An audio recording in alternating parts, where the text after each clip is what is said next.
What's up, you guys? I'm Jeffrey Benson. I'm super excited to bring you to this brand new video. In today's video, I'm going to be showing you how to set stop loss the right way. I know exactly how you feel. You probably might have been in a trade before and market move against your desired direction. Take out your stop loss and start moving where you actually predicted it's going to go to.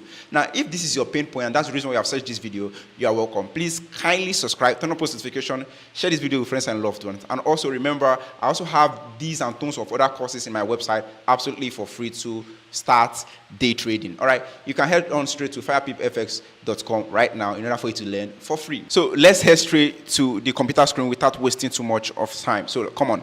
So right here, anytime you see I have these gray out boxes, that's where my entries are in.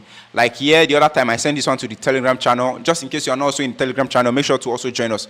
Check out this point. I got entries at this point, so hoping that price was going to drop massively. So, but I got hopped out at this point. Whereas my stop loss was somewhere around here.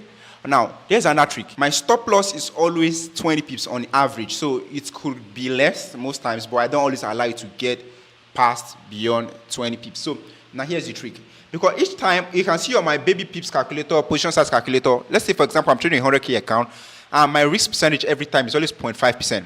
My stop loss is 20 pips. That's because on average, I always intend to want to risk 20 pips, all right? And my peg, of course, is GBP USD. What this simply means for us is, on this trade, I'm to take 20 pip, 2.5 standard lot size. So, but outrightly, I'm not going to be going in with 2.5 standard lot size. What I'm going to do, I'm going to split this into 3 parts and start going in portions. That will be 0.83. I'll start going in one portion at a time. That's what I do. But however, here's how I do my stop loss. Okay, you would want to know that the stop loss and the loss sizing is different. Now, on this trade, for example, at this point, we decide to hop in. So hopping in at this point simply means our stop loss is going to be like 20 pips far away from here. Okay, for the first entries, because remember I said I don't get in all of the entries just at once. So I want to put like 20 pips stop loss. Let's say somewhere around here. So this is 20 pips, okay? So this will allow me to bring in my short option, put it here, and resize it to somewhere around 20 pips. 20 pips. So my take profit, I do that manually. So since today we're not talking about take profit, we're talking about stop loss. So when my one entry because I normally always like to have 3 entries at a time, like 3 major entries. So the first one maintains stop loss as 20 pips. Second one, almost it can be tighter.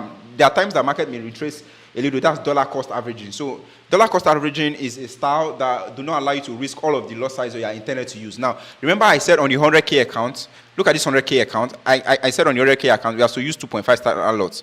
But dollar averaging cost would want you to split this into 5 parts or 3 parts. In my case, I love to do 3 parts, yeah, and go in one after another. All right. So what I do is I'll do dollar cost averaging cost. On this first push up, I'm going to get in with 0.8, for example, or let's use 0.5 for ease of calculation. I'm going to get in with 0.5 at this point. Then if price start moving up again, I get in with 0.5, I get in with 0.5. So all of these entries are going to maintain the same stop losses. All right. So you agree with me that they all might not have the same number of pip count because the entry threshold might be slightly different. All right. But in my head, how I put it is they all have the same stop loss level, which is 20 pips in my head. Sometimes it could be 15, depending on market structure.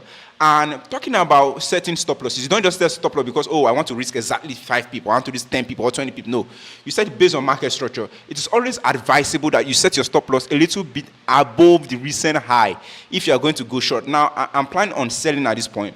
My stop loss should be a little bit above this recent high because there will be sometimes that market plunges may just shoot up, clear out this high, and from there start dropping. So I always advise maybe a little bit like 5 pip above the high.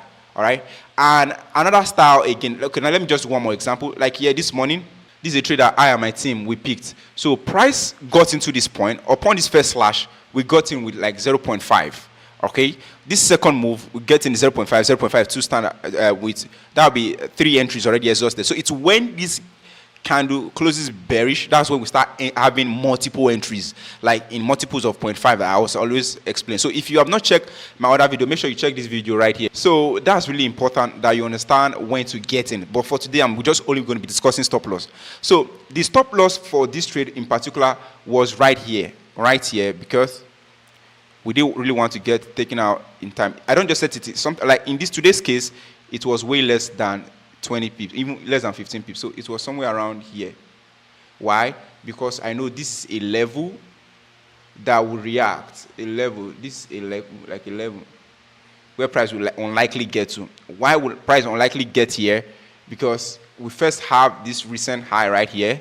So price getting to this point is like almost invalidating this recent high. So that's why I have to put my stop loss a little bit above this recent high. And it's a psychological level right there, 1.35500.